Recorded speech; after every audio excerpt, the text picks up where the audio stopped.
Welcome back.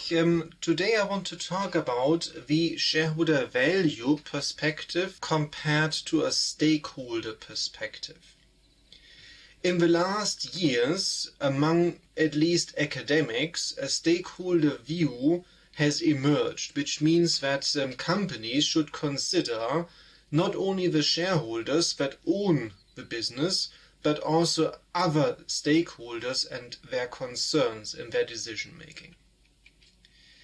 Now, let's think about this in a bit more detail. So what should we focus on as a business? If you take the shareholder value perspective, well, I can actually write down a formula.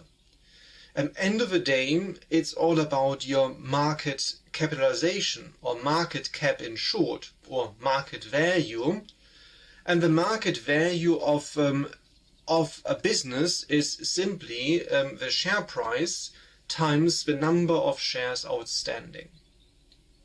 So that is quite straightforward. So how can you increase your market capitalization? Well, you can get bigger by issuing more shares. Hopefully you can, of course, use the money wisely. Or, and this is of course the preferred option, you can enhance your share price. So anything that drives up your share price would give you more shareholder value and would be, of course, a positive outcome. Now, from a stakeholder perspective, they argue that focusing only on shareholder value is simply too narrow-minded. And other aspects that affect, of course, society, but also companies need to be considered.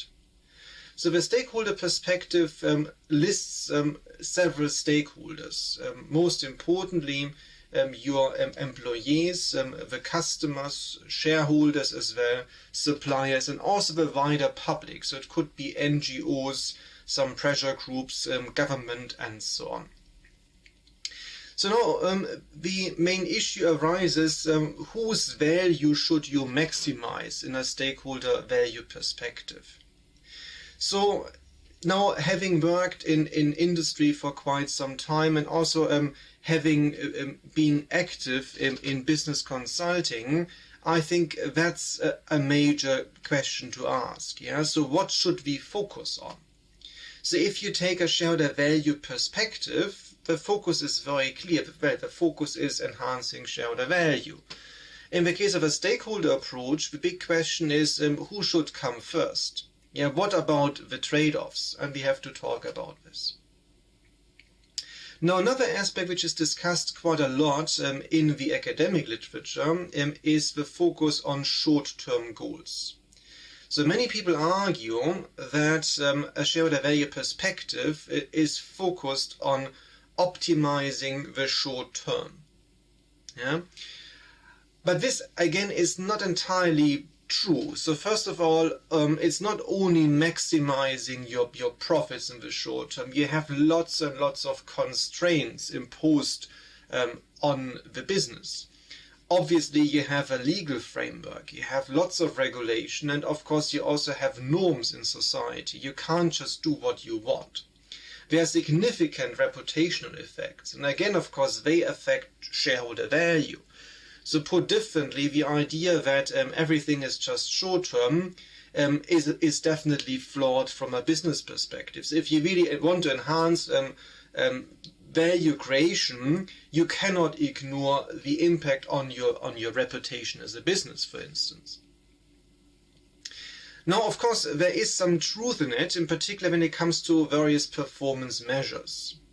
So, for instance, in lots of analyst reports, there is quite a bit of focus on earnings per share. Yeah, so earnings per share basically means you take your net income and you might have some dividends for preferred shares, and you divide by the number of shares outstanding. So this gives you earnings per share.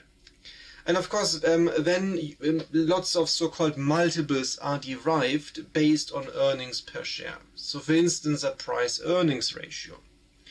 And other ratios can be derived. So many analysts focus on how EPS is changing. So do you see an increase in earnings per share And would this indicate that the business is doing well? The main problem with a focus on earnings per share is that lots of factors which are not operational, so not actually linked to your actual main business, can influence earnings per share. I give you a few examples. Yeah, for instance, if I buy back shares, I influence the number of shares outstanding. Yeah, so looking at the EPS equation, it means that now I have the same net income going forward, but I have fewer shares outstanding, so EPS would go up. Yeah, so also other changes of capital structure affect earnings per share. Here we talk about net income. So net income already takes out any interest expenses and also taxation effects. So changing your capital structure has an impact on all of these aspects. So for instance, if you increase your debt level, you can use the additional money you raise to buy back shares. This diminishes your number of shares outstanding. The additional debt, of course, requires interest payments, so your net income goes down a bit. However, you get some tax benefits, and we talk about these issues in a later lecture. So, if you look at these effects, earnings per share is simply the wrong focus. And so I understand that many people say that shareholder value is a short-term concept, but this is only true if you look at the wrong measure. So from my perspective, if you really want to enhance long-term value creation, you always have to consider other stakeholders. It doesn't work otherwise. Yeah, you can't constantly rip off your customers. Yeah, you can't constantly go against the norms in society or have very unethical working practices. In the end, it will come back and bite you. You have to manage your reputation, for instance. Yeah, so to enhance value in the long term, stakeholders have to be always considered. You can't ignore them. So I think this is fundamentally flawed. The main difference is if you have a shareholder value perspective, you have a clear aim. The issue with a stakeholder perspective is, well, what do you want to focus on and how do you manage trade-offs? Because there are always conflicts. I give you one example. So for instance, you could simply reduce the hours worked, so employees have to work less, they might get the same money. So this is great for employees, but it might be really not good for customers, obviously, because services will go down.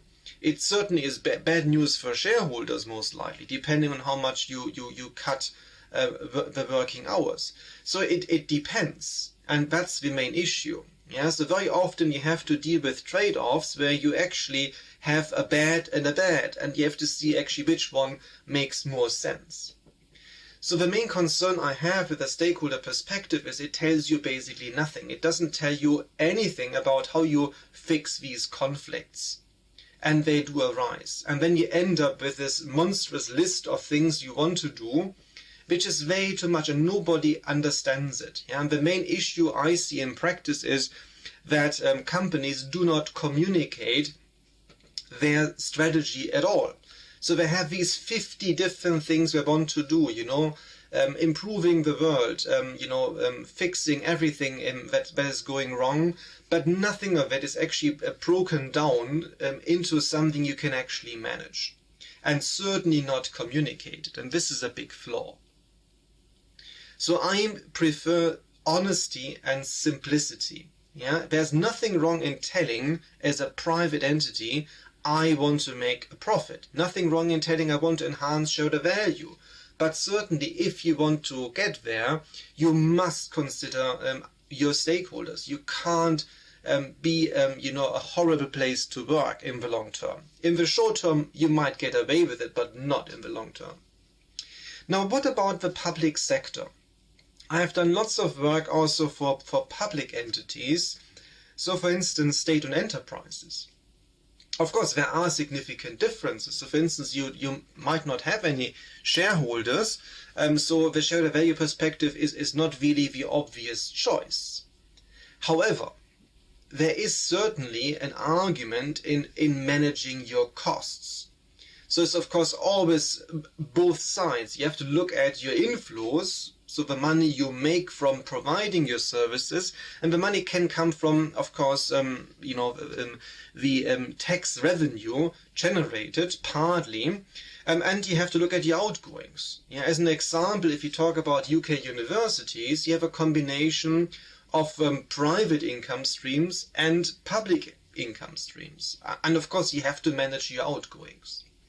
So in general, also having a value perspective where you manage your inflows and your outflows makes sense in the public sector. However, you might have other conditions that are attached to it. So put differently, we go back to the idea of constraints. So for instance, you might have targets to provide a certain service in a certain area. Yes, if you, for instance, think about healthcare, you might have, and you will have, targets about providing these services to an area that you serve.